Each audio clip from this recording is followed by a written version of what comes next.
Praise the Lord, hallelujah. യേശുവിൽ ഏറ്റവും പ്രിയമുള്ള സഹോദരി സഹോദരന്മാരെ, ഒരു നല്ല ദിവസം ആശംസിക്കുന്നു. അനുഗ്രഹത്തിൻ്റെ ഒരു ദിവസമായി മാറട്ടെ എന്ന് പ്രാർത്ഥിക്കുന്നു.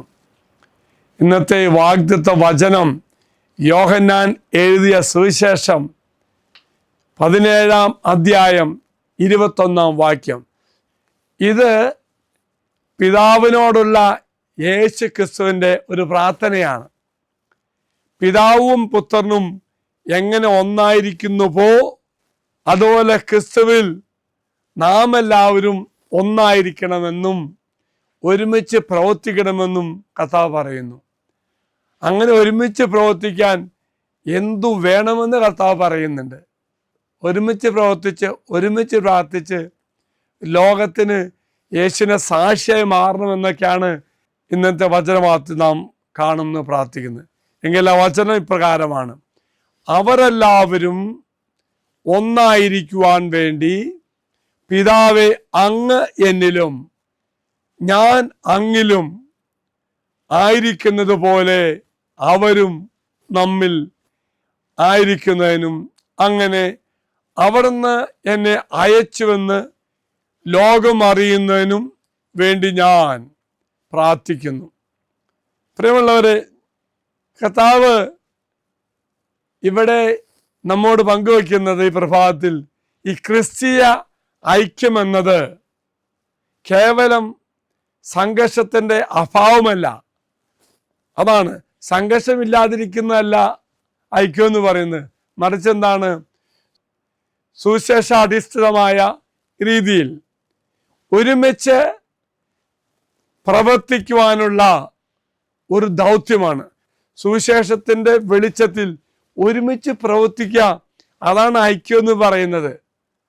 അവർ ഒന്നാകട്ടെ എന്ന ക്രിസ്തുവിൻ്റെ പ്രാർത്ഥനയെ അനുസരിച്ച് നാം ജീവിക്കണം. അത്രയേ ഉള്ളൂ.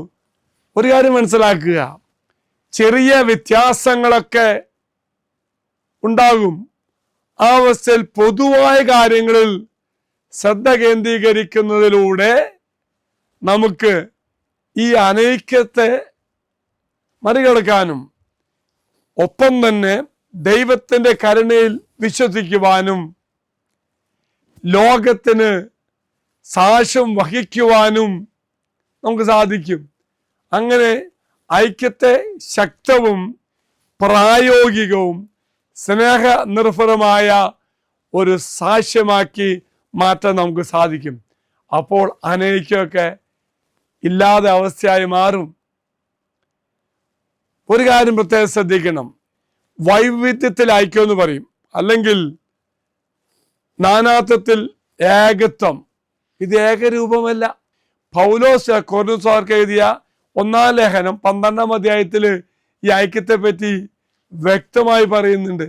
ഈ ഐക്യം എന്ന് പറയുന്നത് ഒരു ശരീരത്തിൻ്റെ പല ഭാഗങ്ങളെ പോലെ വ്യത്യസ്തമായ പാരമ്പര്യങ്ങളും കാഴ്ചപ്പാടുകളും പരസ്പരം പൂരകമാക്കുകയും പൊതുവായതും ദൈവം നൽകിയതുമായ ഒരു ഉദ്ദേശത്തിനായി അവയുടെ അതുല്യമായ ശക്തികൾ ഉപയോഗിക്കുക. അത്രമാത്രം ചെയ്താൽ മതി. ഒരു യൂണിഫോമിറ്റി പോലെ അല്ലെങ്കിൽ ഒരുപോലെയല്ല. വ്യത്യസ്തമായ സ്വഭാവങ്ങളൊക്കെ ദൈവസ്നേഹം പങ്കുവെക്കുന്നതിൽ നമ്മെ ചേർത്ത് വയ്ക്കുക. നമ്മളോർക്ക് നമ്മുടെ കുടുംബത്തിൽ ജീവിതവും കാലം നമ്മളൊക്കെ വ്യത്യസ്തമായി സ്വഭാവമുള്ളവരല്ലേ? പല സ്വഭാവക്കാരില്ലേ?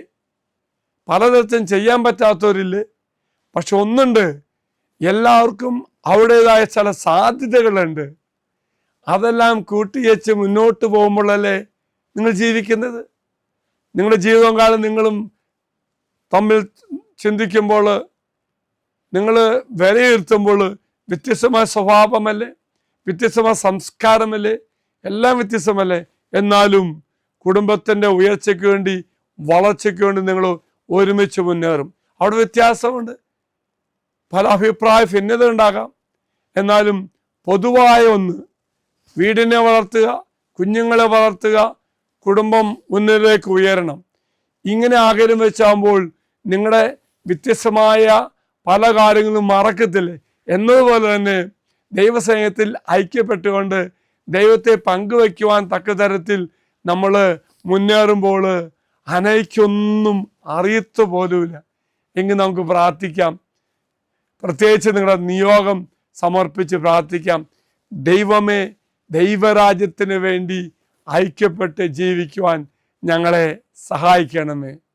കണ്ണിനുള്ള പ്രവൃത്തിയിലെ കൈക്കുള്ള ദൗത്യമല്ല കാലിനുള്ളത്. എന്നാൽ എല്ലാ അവയവങ്ങൾ കൂടുമ്പോഴുള്ള ശരീരമാകുന്നു എന്നുപോലെ തന്നെ ക്രിസ്തുവിനോട് ജീവിക്കുവാൻ കർത്താവേ ഞങ്ങളെ സഹായിക്കണമേ. ഐക്യത്തിൽ മുന്നേറുവാൻ, ഐക്യരൂപമല്ല സ്നേഹത്തിൽ ഐക്യപ്പെട്ട് മുന്നേറുവാൻ ദൈവം നമ്മെ സഹായിക്കട്ടെ. നിങ്ങളുടെ നിയോഗങ്ങളെല്ലാം ഈ വാഗ്ദത്ത പേടകത്തിലേക്ക് സമർപ്പിക്കട്ടെ.